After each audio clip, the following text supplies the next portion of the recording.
So a lot of you subscribe to me because of my dating apps video where I talk about how terrible my experience was and how even paying for the premium subscriptions didn't really give me better results. Well, now you're probably wondering, if dating apps don't work, then what the fuck does? How the fuck am I supposed to find a girlfriend? How am I supposed to find a wife, start a family, and live happily ever after? Calm down, alright? Just listen to me. And while I don't have all the definitive 100% answers, You ain't got the answers, man. I can talk about what tends to have worked for me and for people that I know in the past, apart from all this online BS. So first things first, I'm gonna keep it a buck with you.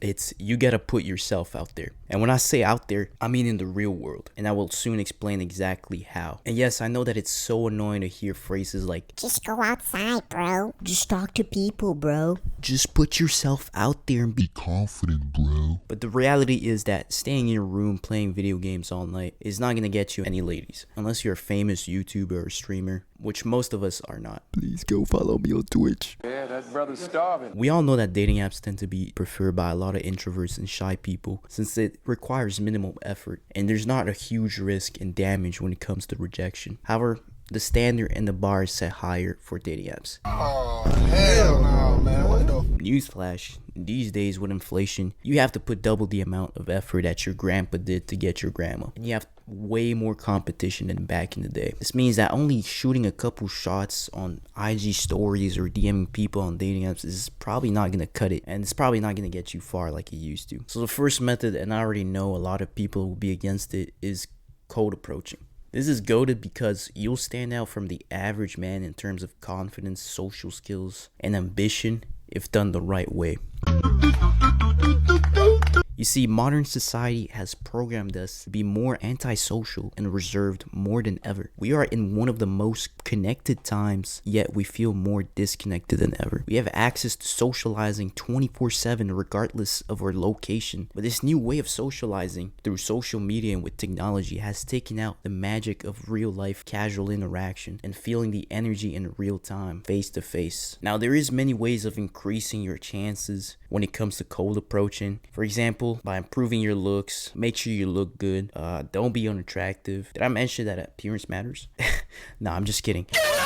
Of course, looks do matter, but you can quickly go through that initial superficial barrier if you put some decent enough effort in looking your best and showing that you prioritize your health and your body as well as your hygiene. Once you have passed that threshold barrier of, Oh, I don't think he's a creep. then you're in. And the rest is just finding stuff in common between both parties and showcasing your good social and communication skills. At the end of the interaction, you typically want to close with a future action plan that interests both of y'all, such as getting a specific type of food, doing a specific activity, basically just a date, you know. So I would say the skill cap is definitely higher, and at first it does take a lot of failures to get the hang of it, but once you unlock the social communications charisma skill tree fully, then that's when it just becomes natural and lose that fear of approaching. And that's also when you can take into account more small details, such as the places that can increase the level of comfortability in approaching. For example, you would have much more success approaching at the mall than on a dark alleyway.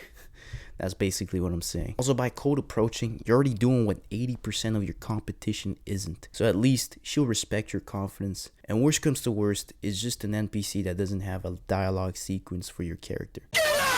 That's it. You move on to the next NPC that you find attractive, and it builds character. So I don't know if you guys are interested in a story time. You guys can skip this part if you're not, but I'll give both a successful and bad approach that happened with me. The bad one was one time I approached a goth girl at the library. I literally went up to her and I said like, hey, excuse me, I just want to come over and say I think you have a very cool style. What's your name? And then she literally just said, okay. She gave me like one of the biggest side eyes. So at this point, I wasn't even sure if she heard me correctly. Like, I was trying to cope that like I was not getting absolutely rejected brutally. But so my dumbass just said like, oh, what's your name again, right? And she said her name, but she didn't even ask me for my name back, which is already a bad sign. If she's not asking you questions back, then that means she doesn't even have an interest in getting to know you. So since I was still a noob at cold approaching, I thought I could still salvage it. But that's when knowing when to leave is important, because at this point I should have just been like, okay, well listen, you have a good day, I'll just keep going, take it as a compliment. Anyways, the innocent noob I just said like, I kept the conversation going. It was so awkward, it was so cringe that I just had to leave. I think I just said something like, all right, well it seems like you don't want to talk, so I'm out. Yeah, it was really bad. I was losing like 1,000 aura by the second, and she just went back to studying on her laptop like nothing ever happened. That's how you gotta embrace rejection. Like, people really don't care that much. People won't give these things that you think are so important so much attention. Like, they just go back to their normal lives after it happens. It's not that big of a deal. And if you do end up getting the number or Instagram, you do get like a boost of confidence like crazy. Which, my next story, this is a more successful story time. I actually was dating a girl about like 6 months ago that I met through cold approach. We were dating for about like 2 months, and eventually we just called it quits because she said she wasn't ready for a relationship at the moment. But at least she was very honest about it and didn't just ghost me, so I respect that about her and I wish her the best. But anyways, this interaction went way better than with the goth girl. It's funny, I actually knocked on the window of the library and I just pointed at my phone with the phone number screen. So I got it, then I called her, then we just talked. She's like, Hey, it's like everyone's kind of quiet here. Do you just want to meet up in person? I can go outside. and I said sure, and we talked for about like 3-4 minutes about who she is and stuff like that, just the basics. Everything from her body language to her verbal communication indicated that she was really interested. So yeah, it all went pretty good afterwards. It gave me a good outlook on cold approaching and how you just gotta keep trying. Like, you're gonna fail a lot of times, but that one time you get a W, it might be worth it. It's just like playing Fortnite. You won't win every game, but the one game that you do, man, it does feel good. So all this to say that for cold approaching, you can easily tell if a girl is interested or not. You just gotta learn with practice how to read body language, how to read verbal cues and stuff like that, and know if it's worth investing your time. Even if you get the number, sometimes they just give out the number because they want to get rid of you. It's even worth texting, and even worth going through all the hassle of keeping the conversation going. I just want to say really quick, 420 likes on this video, and I will do a cold approaching in-field video. So you'll see me approach like 100 different girls and embarrass myself because I'm scared of talking to women. Anyways, that goes to my second method, which is warm approach. This one takes more patience and calculations and making moves. So for this, it's probably going to be an environment such as college class, work, the gym, or an activity club like a run club or yoga club. I don't know, whatever you're into. So this one's less scary than cold approaching, but there's also more risk if you fuck up because you'll be stuck seeing that person again many times. This one, there's less of an initial barrier since you're not a complete stranger. After a couple times you guys both see each other's existence, you develop some sort of familiarity. So this, if you feel like you don't look the best, it's perfect because you're kind of forced to know your personality because you guys are both doing a particular activity in a specific shared environment. So for example, if it's in class, you don't want to just go right off the bat too strong and say, oh, You're beautiful. Let me get your number and take you out. but you want to slowly ease into it and find out if she has a boyfriend first and what type of guys she likes and what type of things she likes doing and stuff like that. Basically, you want to pull a little Joe Goldberg minus 50% of the shit he does in the show.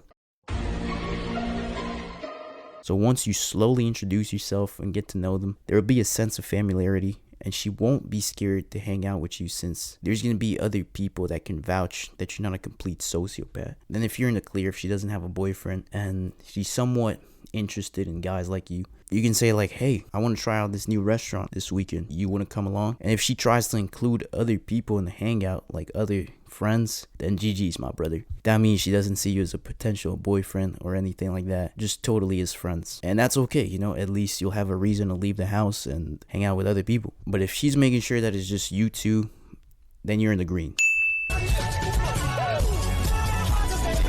Now for work, I would only maybe do this if it's a part-time job and you're not going to be staying there for a long time. Because if you do, then things at work will definitely get awkward. I've seen it firsthand. I remember I used to work at Home Depot and a lot of people were dating and doing other extracurricular stuff that included woodworking and testing alternative leaking flows for plumbing. But when it went bad, you could tell it was awkward as fuck between those two people. Personally, me, I would never get my honey where I get my money, but hey, that's just me. I know some of you motherfuckers are just bold like that. Same thing for the gym. I personally wouldn't approach a girl at the gym because when I go to the gym, I'm just there for me. I'm locked in on me. And I don't want my workouts to be cringe afterwards. If I see the girl again that's rejected me, it'll just make me feel like, God damn it, what the fuck? Why did I do that? But if you're trying to give it a shot, then all power to you. And let me know how it goes.